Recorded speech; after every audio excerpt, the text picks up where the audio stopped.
Oh!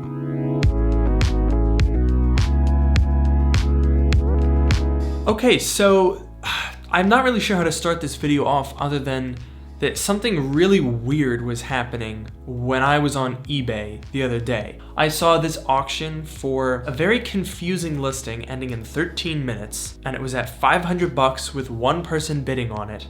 So this is what I eventually ended up buying. As you can see, I paid $860 for whatever this is. Now, ordinarily, when I see a listing that doesn't make a whole lot of sense, my first thought is, okay, well, it's probably a scam. However, that wasn't the case with this listing for one very important reason. If you look over here at the seller information, this is poweron.com. Now, not only have I bought from them in the past and had a perfectly good experience, but also poweron.com, you might be thinking that sounds a little bit familiar. They actually used to handle Apple's recycling program. So now let's go back and take a look at this listing and see why it was so weird. So you can see here it's listed as an Apple MacBook Pro Core i7, 2.7 GHz 15 touch, and then that's the model identifier, 16 GB, 512 GB, fair conditi. So that already is a little bit off-putting, but then the really weird thing is if we look at the listing picture, this is very clearly a MacBook. And if you look down at the Option key on the keyboard and the Control key, you can see that that is a 2015-16 keyboard. So the picture does not line up with what the title describes. So at this point, I'm thinking, okay, there are two possibilities for what's going on here. We know this isn't a scam because this is a reputable seller and they're not here to swindle you. So either the title or the photo is wrong. And in fact, down in the description here, it says this MacBook Pro has been tested by our techs and works perfectly. And the only thing that they note that's wrong with the unit is a loose hinge. Now that and it being listed in fair condition, if this does end up being a 15-inch MacBook Pro, it's probably not outstanding. But here's the thing. The fact that this listing is so confusing was driving people away. They didn't want to bid on this because they didn't know what they were getting. But here's the thing, I don't care about that stuff. So I was like, all right, let's bid on this thing. So with that said, let's take a look. Let's see what it is. Okay, so here's the box that arrived from FedEx this morning. And if you're thinking what I'm thinking, you're probably thinking, that looks a little big for a 12-inch MacBook, doesn't it? Oh, it opens a long way. Oh, man. Does that look like a 12-inch MacBook to you? Because it doesn't to me. Let's take a look at the invoice here. Grade C used. Okay, so it's probably not in the best condition. I also just noticed something interesting. Take a look at this box. Lenovo, refurbished. What box is this from? That is most definitely a 15-inch MacBook Pro. Let's open it up. What do we have here?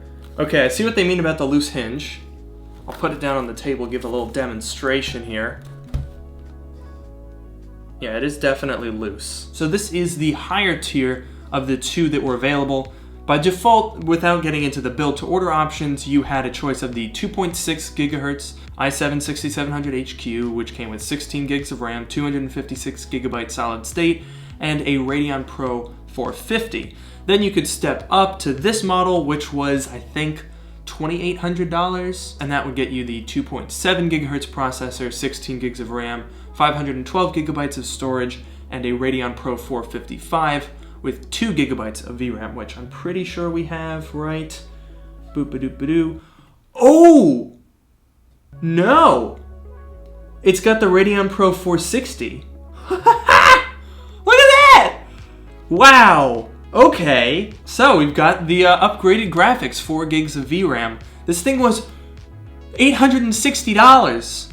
That was actually quite the experience. I wasn't expecting the upgraded graphics. I was kind of on the fence about this even being a 15-inch MacBook Pro. Well, I'm gonna have to do some more research. We'll go back into the normal video here where we'll do a full review on this guy. But man, yeah. It was at this point I gave the MacBook Pro a thorough inspection, and exactly as I expected, there were a number of cosmetic issues with the machine. The Thunderbolt 3 ports were very scratched up, the palm rests were worn with a few pockmarks here and there, but most importantly though, the display was not only very loose and wobbly, but it also had a fair amount of delamination and wear on the display coating. On the keyboard, the keycaps themselves were very worn and a good few of them weren't pressing correctly, and I also noticed that when typing quickly, some of the keys would repeat fairly regularly, which is very, very annoying. Internally, the battery was at 364 cycles, which is a little bit high for a 3-year-old machine, and overall I think fair condition would be an accurate description of what we have here. But I wasn't just satisfied with fair condition. Oh no, this is already one of the cheapest working Touch Bar MacBook Pros out there, but what if it was also one of the nicest? So I took my $860 MacBook Pro to the Apple Store, where they decided that because of the peeling display coating and the sticky keys, they were going to go ahead and replace my display and my top case assembly. Just 2 days later, I headed back to the same Apple Store to pick up my newly rejuvenated MacBook Pro. Sure enough, the repair slip says that they replaced both the display and the top case, so shall we take a closer look at my $860 MacBook Pro now?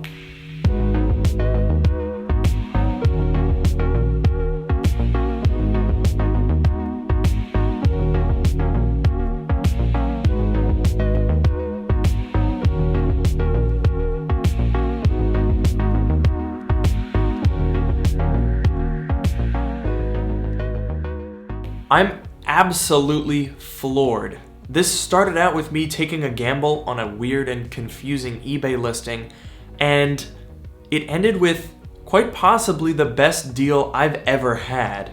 Essentially, this is a brand new MacBook Pro. The only external part that isn't brand new is the bottom case, which didn't have any issues to begin with.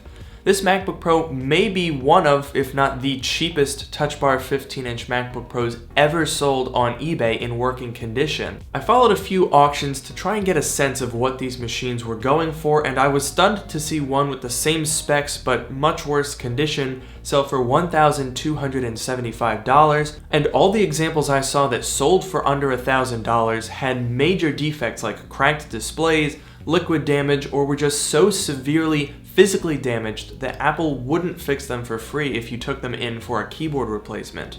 I'm honestly still shocked that this MacBook Pro was only $860. That's more or less what good condition late 2013, mid 2014 15-inch MacBook Pros go for with top-end specs. In fact, speaking of those, why don't we go ahead and compare this computer to my top-end late 2013 MacBook Pro. Both of these laptops are from the middle of this decade, where very little performance gains were to be had from Intel chips. As such, a late 2013 MacBook Pro performs comparably to a 2016 in Geekbench and Cinebench, and in most practical tasks, you'd be hard-pressed to spot the difference. Where my 2016 MacBook Pro most definitely wins out is in graphics. The Radeon Pro 460 stomps all over the GT 750M in Unigine heaven, and it will definitely help with rendering and graphical applications. The 2016 also boasts a thinner, lighter, more portable design, vastly superior speakers, and better battery life, especially considering that my battery is brand new. It should also receive support and updates for about 3 years longer than the 2013 model, so there are advantages beyond just performance. And don't get me wrong, there are loads of very valid reasons to avoid this generation of MacBook Pro, from the lack of ports and poor thermals due to the thin design to the flaky keyboards. But it's hard to argue that I got a bad deal here. I mean, this is essentially a refurbished MacBook Pro for $860. Seriously, I'm not kidding, you can buy practically this same computer from Apple themselves for $2,300.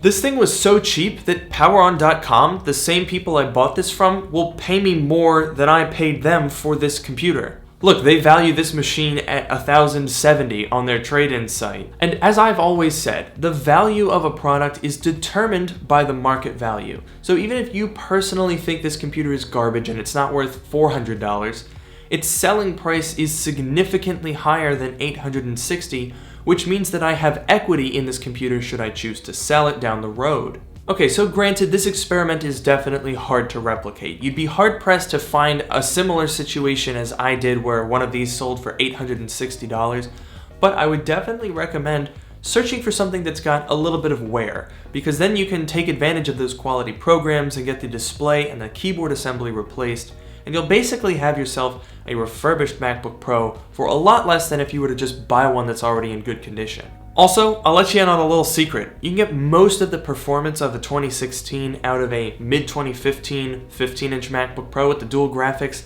and those things will sell for $850 all day long. So definitely keep an eye out for one of those, and you'll pretty much get the same performance. So that'll do it for today's video. Let me know down in the comments below if you think I got a good deal here, and you'll definitely be seeing more of this MacBook Pro in future videos and comparisons.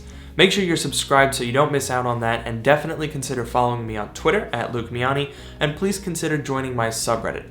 And with that, I'll see you all in the next video.